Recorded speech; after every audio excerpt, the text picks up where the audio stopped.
Hello, everyone, and welcome back. Oh, this is just so fantastic with Linda Frank today. She's discussing reflexology. I love it. I just think it's such an amazing topic and just so amazing, the benefits. First off, Linda, will you share with everyone your contact information? Absolutely. So I have 3 offices in the South Sound, and my website is www.reflexologyforbetterhealth.com. Reflexologyforbetterhealth.com. Email is linda@reflexologyforbetterhealth.com. And I know it's a long name, business name, but I did that intentionally because there are all these foot massage places that say they do reflexology, and some of them, unfortunately, are engaging in unsavory practices. So I wanted to make it very clear that this is for better health. Yeah, I love it. I love it. And I understand, Linda, that you have written an article. Tell us about that. Okay, so my one of my most recent articles that just was published in the Natural Choice Directory, which is local all throughout the Puget Sound area, is called "Are Your Shoes Killing More Than Your Feet?" And we see a high heel here. Yes. That actually, the companion to that was a shoe from China for bound feet that looks remarkably like this Manalo Blahnik shoe. The heel, the Mary Jane strap, the compromised toe box, narrow toe box. But this article isn't just for women, it's for men too. So I cover the 4 qualities of shoes that are really harmful. It's pretty amazing when I started to learn from Dr. McClanahan in Portland. He's a podiatrist who created something called Correct Toes. He likes to remediate the feet non-surgically. And there are ways to do that. And so when I started to think about it, my gosh, shoes are not shaped like feet. Mm-hmm. So the baby's feet or unshod feet almost look more like a hand. There's this wonderful spread, and you have a lot more basis on the ground, and your muscles are all just like when we used to walk barefoot and reflex our feet. Your muscles are able to, all the little intrinsic muscles are doing the work. We don't need arch support. We have plenty of built-in support. So that's one of my articles. You can find it on my LinkedIn page as well. And that's, if you just go to LinkedIn and look up Linda Frank. And then I have also another article called Release Your Pain, and that just came out in the newsletter, the quarterly newsletter of the Reflexology Association. Oh, I love it. And that's about ways to release pain that are deep-seated and where they oftentimes can't find tissue damage. So there's like, what's the reason for the pain? Yes. And the Reflexology Association of America has a directory of reflexologists all around the country. So people can go to that website, reflexology-usa.org, to find a reflexologist out of the area. I'm in the Puget Sound area, but that's as far as I go. Now, Linda, do people come to you because they're in pain, perhaps, or perhaps just for general health and wellness? A lot of people come for general health and wellness. Excellent. And they recognize that it's a lot easier to prevent something that once something is instituted, is sort of gets a hold, it's harder than to have the tissue readjust. So we can step ahead. I have Reiki clients who are very healthy, but they come just because of what that does for them for general health and wellness and preventing illness. Exactly. And reflexology goes right along with that. Exactly. And the relaxational aspect of it. One client last week said, "This is like a mini vacation." It is. I know I zone out when I'm with you. I just like, And I've had several clients say, "Wow, this is almost even more relaxing than a full body massage." Don't get me wrong. I love full body massage, and I used to do full body massage. But there is something about just the focus mostly on the feet. I do also sometimes support that work with some points on the hands and then some of the ear points. Yeah. But mostly on the feet. And it is just, it relaxes me in a way that is so incredibly profound. I love stories. Do you have any stories from over the years, maybe an example you'd like to share with us of just what you've seen come about with helping someone with offering the reflexology? Yeah, there are so many, and I'm sort of Yeah, thinking. that's what I'm thinking. There's probably so many. Usually I refer to Regis Philbin, the former Today Show host, who I didn't work on him, my friend Laura Norman did in New York. And she had worked on him on the show. And then, Who Wants to Be a Millionaire, he also hosted that. And then he had kidney stones that his doctors apparently had told him, you won't pass them. You can't. They're too large. You will never pass them. You have to have them surgically removed. So he was up in Lenox Hill Hospital. I met with Laura a couple of years ago. We rendezvoused in New York, and she was telling me the story. And he said to his wife, Joy, get that lady who worked on my feet, or do what that lady did on my feet. And his poor wife, and he's like, that's not what you, call her up, get her up here. So Laura went up to Lenox Hill Hospital and worked with Regis. And Regis tells the story. There's a cute little video on Laura Norman's website. And Laura Norman has an introductory video online that people can watch. Yes. And so Regis he's telling, I think it's Kathy Lee who he's telling, and they came with the gurney, and at the I said, one more time, I gotta try one more time. And he said, ding, ding, ding, there it was in the cup. And he went to work that day. Oh my God. And then he says, and then I had this big goiter on my neck. Now I'm a native New Yorker, so I get to imitate a New York accent. Yeah. I had this big goiter on my neck. I said, Laura, I run into Laura in Boynton Beach, Florida, or Delray Beach, Florida. I said, Laura, can you do anything about this? She works on me a couple of times. My goiter goes away. It's very funny story, very cute.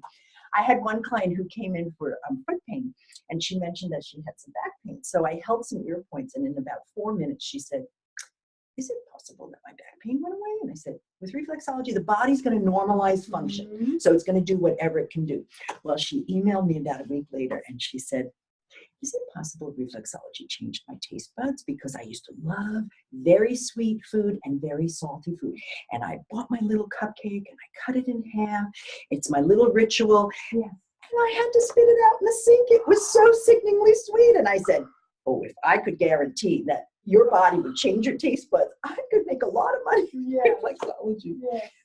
But the body will normalize function as it can. And so that's why we want to see it on an ongoing basis. And that's why one of the reasons I'm so excited about teaching lay people, teaching the public to use reflexology. I mean, this is information that just has to get out there. It Linda. is.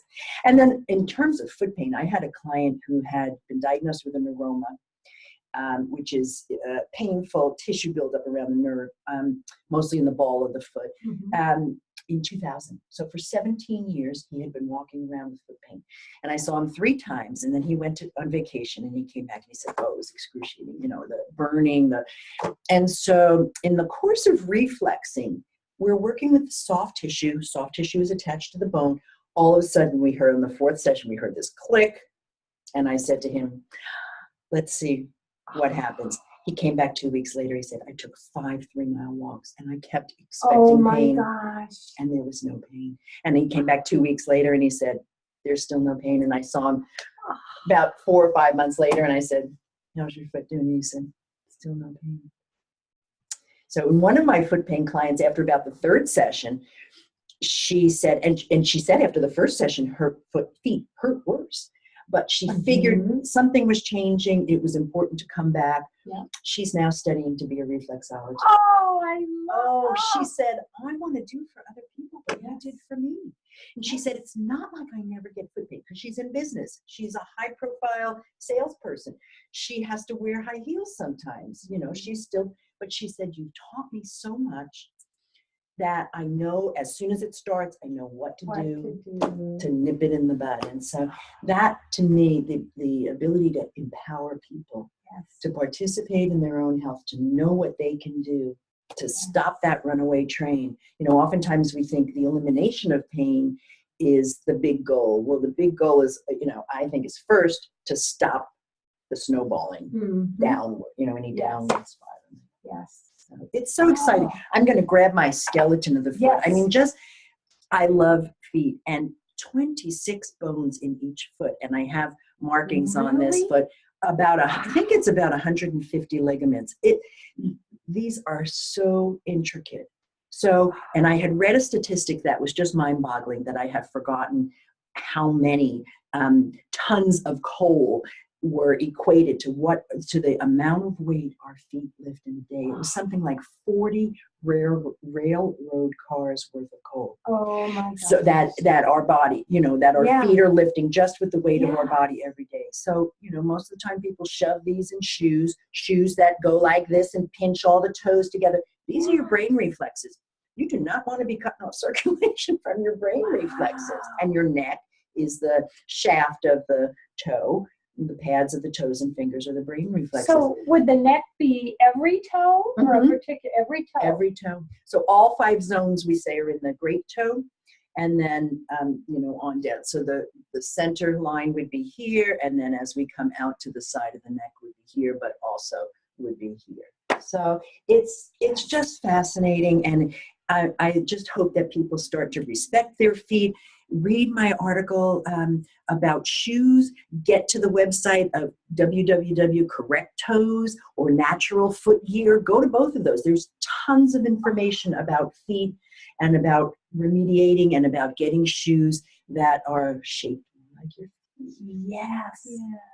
Yes. And that's amazing. The brain is at the end of our toes. So think about if you're wearing a shoe where your toes are all cramped up. And then some in New York, some doctors are doing surgeries where they're removing the pinky toe so that they'll fit into the really narrow high heel shoes. Gosh. Oh, yeah. And so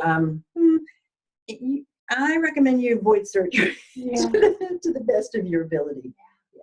Because I've seen so many clients with foot pain who have had surgery, and oftentimes the problem is back or it creates new problems. So the more we can avoid surgery, the better. And I love Dr. McClanahan's approach of let's see if we can do it naturally first. And the Dr.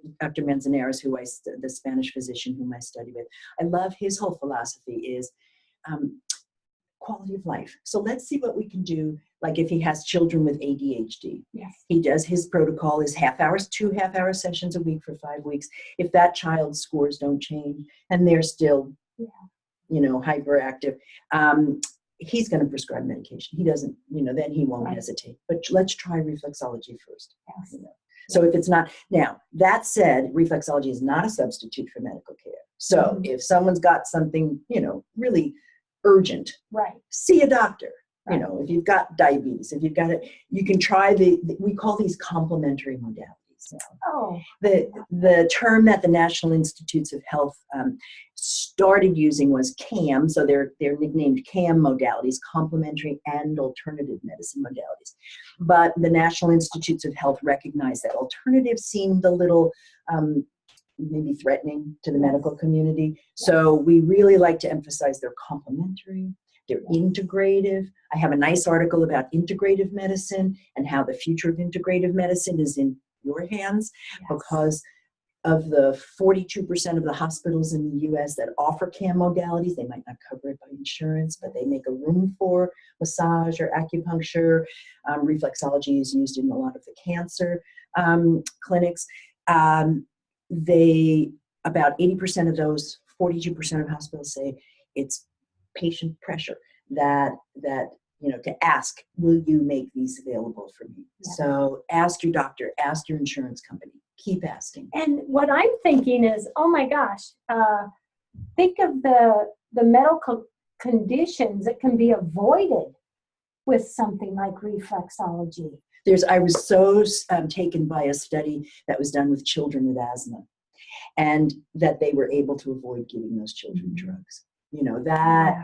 That is so life-changing. There was a story that Bill Floco, my instructor, told me about a child with, was it cystic fibrosis, I think, and a reflexologist worked with him for a year, and he got bowel and bladder control. Oh my God. That's life-changing for that child and for his caregivers. Fantastic. Oh, Linda, we have about 1 minute left in the show. Okay. What last words do you want to share with everyone? Oh my goodness, that's tough to find a last word.